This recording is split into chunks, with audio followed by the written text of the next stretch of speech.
حضرت عمر رضی اللہ تعالیٰ عنہ کا یوم شہادت ہے آج، تو ذرا ان لوگوں کی احتیاط دیکھیے کہ کس قدر امانت میں خیانت کرنے سے وہ ڈرا کرتے تھے کہ حضرت عمر رضی اللہ تعالیٰ عنہ گھر میں تشریف فرما ہے، دروازے پہ دستک ہوئی، پوچھا گیا کون؟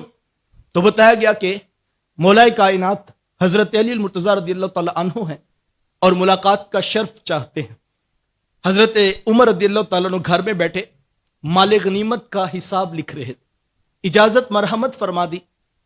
حضرت علی رضی اللہ تعالیٰ حاضر خدمت ہوئے تو فوراً جناب عمر پوچھتے ہیں کہ اے میرے بھائی علی، خیریت سے آنا ہوا؟ کہا یوں ہی آپ سے ملاقات کو جی چاہا تو میں آ گیا۔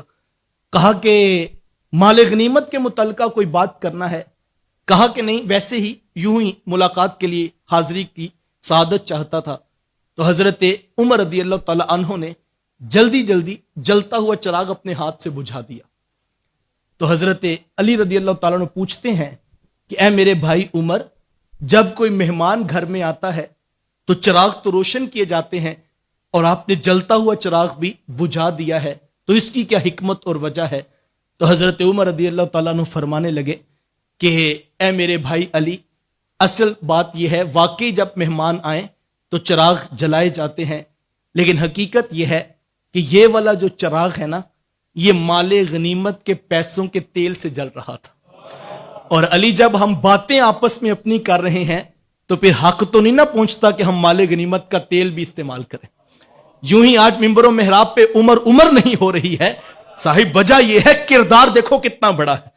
حضرت عمر رضی اللہ تعالی عنہ جب ان کا وقت آخر قریب آیا، صحابہ کی مجلس شورا بیٹھی ہے اور سب لوگ حضرت عمر رضی اللہ تعالیٰ عنہ کی تعریف کر رہے ہیں کہ عمر، آپ نے خلافت کا حق ادا کر دیا، بس ایک کرم ہمارے اوپر اور کیجئے کہ آپ جاتے ہوئے شفقت فرما دیجئے اور کسی ایک شخص کو بطور خلیفہ نامزد کر دیجئے، تاکہ ہم جو ہے وہ اس شخص کی اقتداء میں اپنی خلافت دے دیں گے اور ان کی بات کو تسلیم کر لیں گے۔